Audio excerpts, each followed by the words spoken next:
guys, my name is Sharmin and today in this video we will be learning how we can make a layout using grid which is responsive. Okay, so this is what we'll be learning in today's video.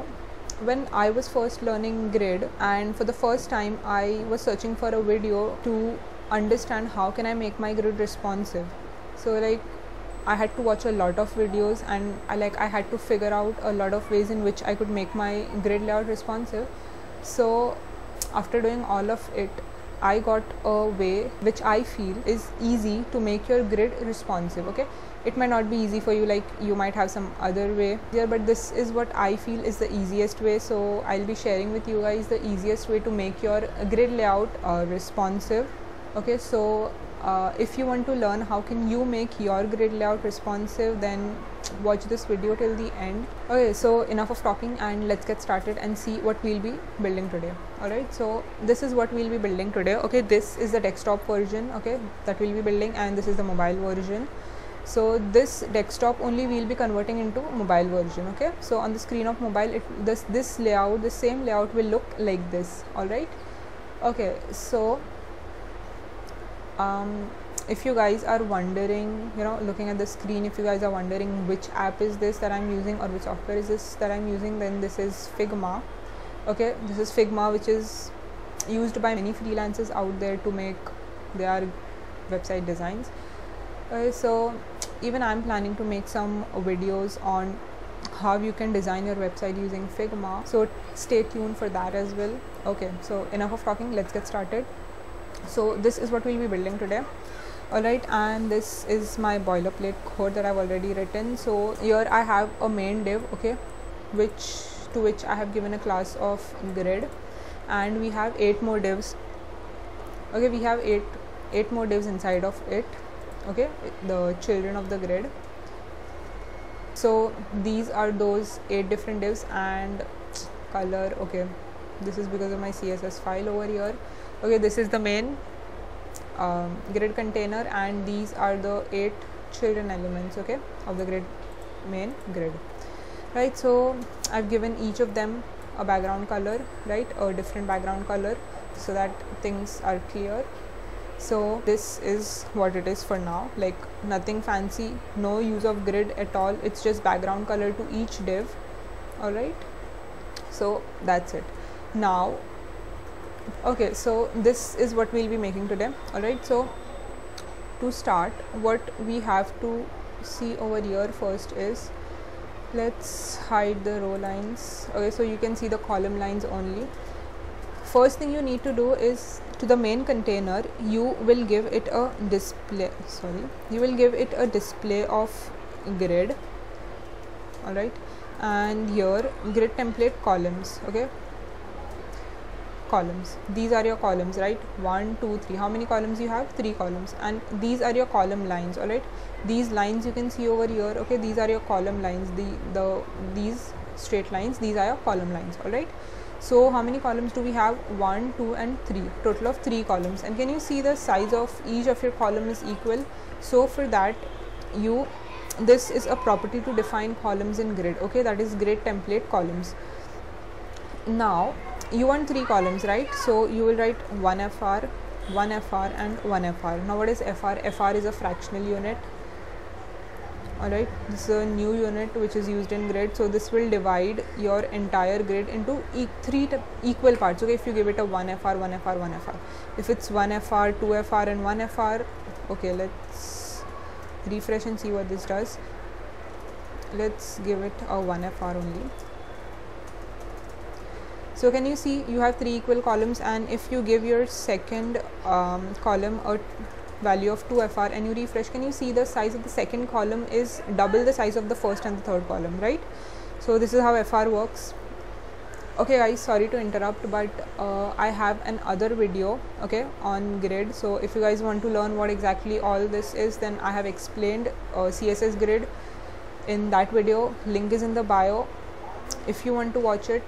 Like if you are interested and if you want to learn grid like complete from the start till the end, then you can definitely go and watch that video out. Alright, so this is grid template columns, right? And these were your columns, right? Now let's see our rows. Okay, 1 2 3 4 and 5, right? Okay, let me just zoom this so that you guys can see it clearly. Okay, so clear. So these are your row lines. Can you see? 1 2 3 4 5 6 row lines we have. And how many rows do we have? 1 2 3 4 and 5, right? So here can you see the first row, the fourth and the fifth row, right? Yeah, the fourth and the fifth row and the first row, these three have the same size, but the other two row are a bit larger. Okay, so now to define your rows, we will be using a property called grid template rows. Okay, so grid template rows, the first one, for example, 1 FR, the second one is a bit larger, right? So 1.5 FR, for example, the third one also 1.5 FR, the fourth one 1 FR, and the fifth one again 1 FR. All right, so when you refresh, can you see the container which has the number 4 is a bit larger than the first one, right? So this is how you define your rows and columns in grid. All right, now to see that clearly, let's give it a height of 100 VH. Okay, so can you see the difference clearly now? This is your first row, this is your second row, and this is your third row, right? Okay, so you might think that we have 1 2 3 4 5 rows defined, but why only 3 rows right now? Because we have defined columns as well, right? So we have 3 columns, so 3 columns, and we have 5 rows, but it is showing only 3 rows. Why? Because your divs, like, you know, you don't have more divs, right? You have only 8 divs, and they get over when they come in the third row, right? So the fourth and the fifth row is not visible right now. Okay, so next step, now this is the number of columns and rows that you defined. All right, so 3 columns and 5 rows, right? So we defined our columns and rows. Now the next step is, how can you achieve this layout, right? This is a bit complex layout. So now to achieve this, I'll show you the easiest way. We will be using the grid area property. Okay, the grid area. So what we will be defining here is grid template areas. Okay,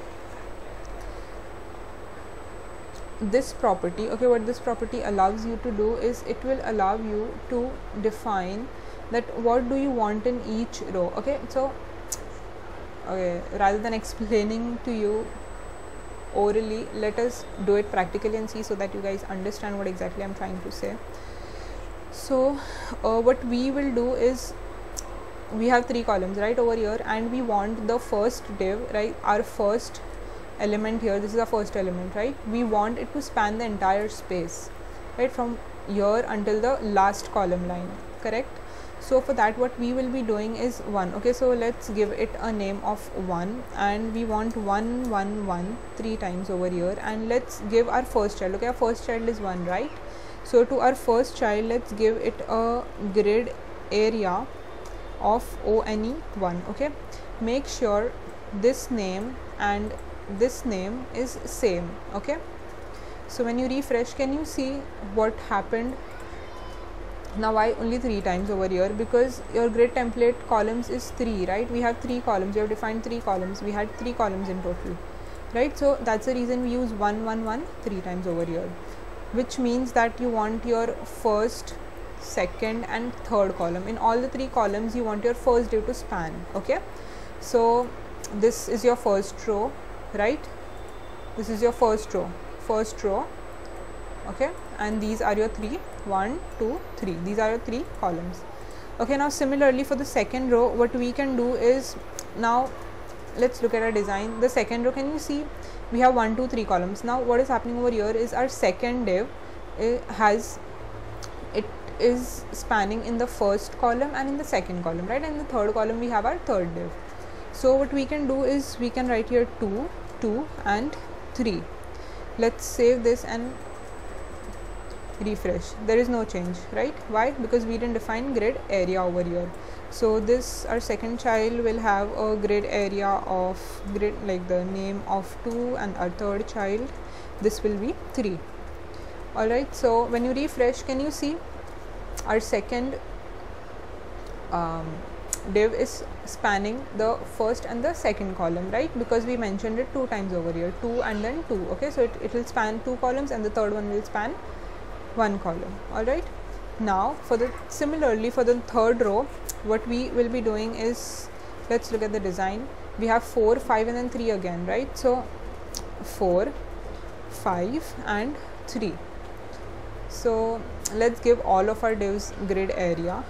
Okay, the property of grid area of 4. Let's copy this down, and this will be 5, this will be 6, this will be 7, and this will be 8.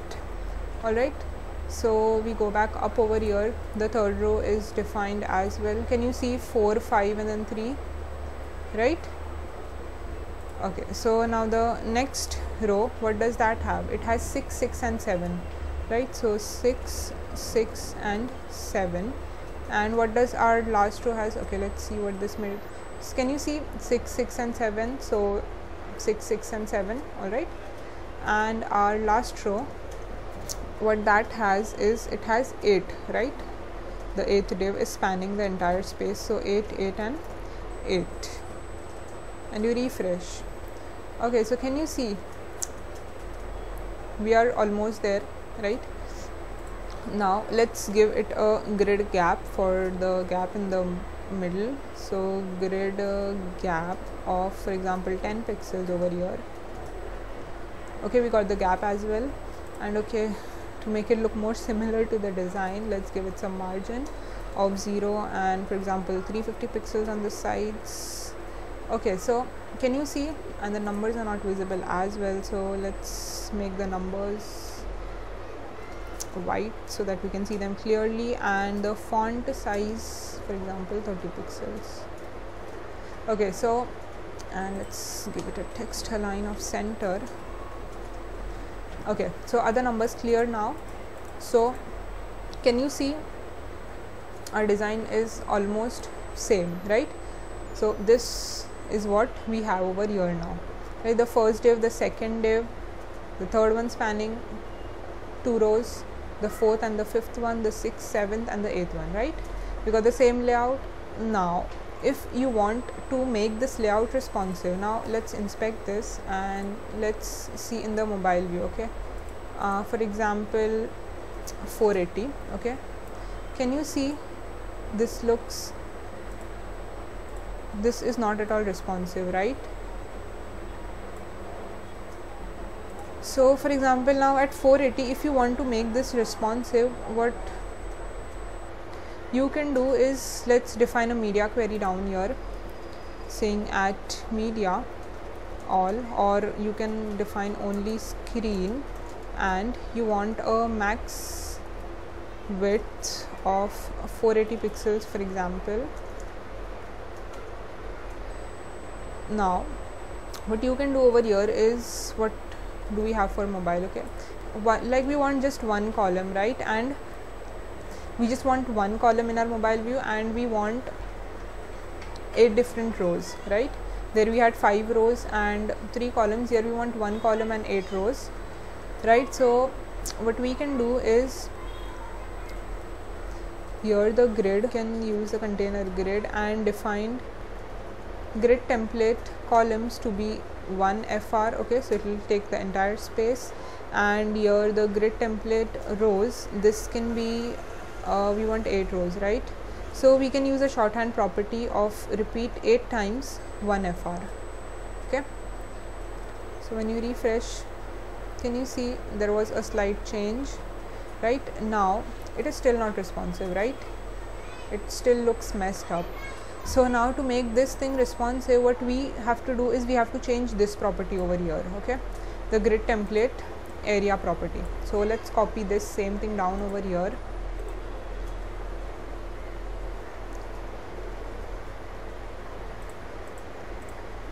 Okay, sorry, copied over here, right? Now 1 1 1, these are like, we just want 1, right? Here we just want 2, here we want only 3, Here we want only 4, here only 5.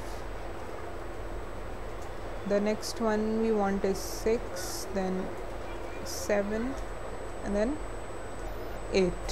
Alright, let's save this and refresh. Okay, so there's some problem, I guess. Okay, that's because of the margin that we gave it over here. So let's make it a margin of 0.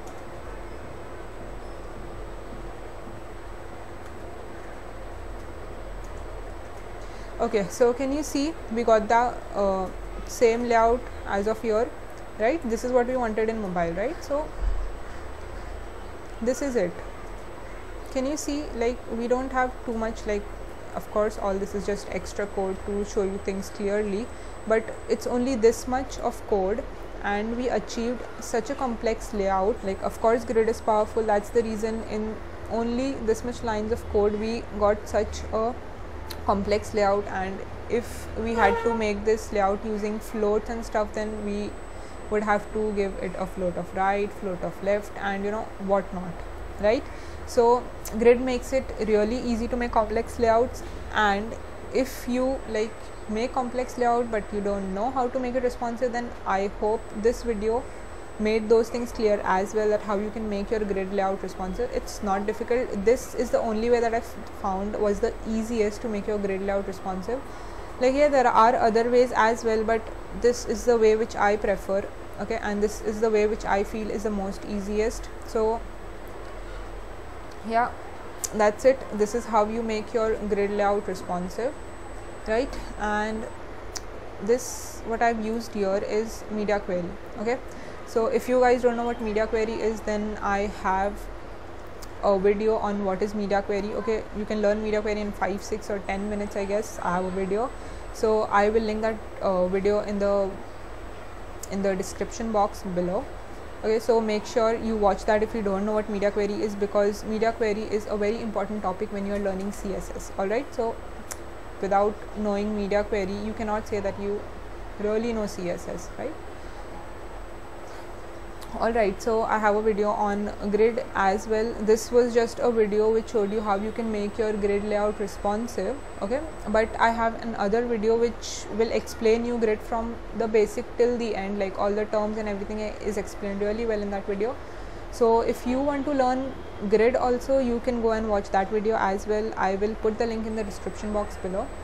So grid and media query, if you guys want to learn, you can check them in the description box below. Alright, so I hope you guys learned something new from this video, and if yes, do not forget to give it a thumbs up, okay? It helps me, of course, and also keep watching. I will be coming up with such videos, like, you know, whenever I feel like making one.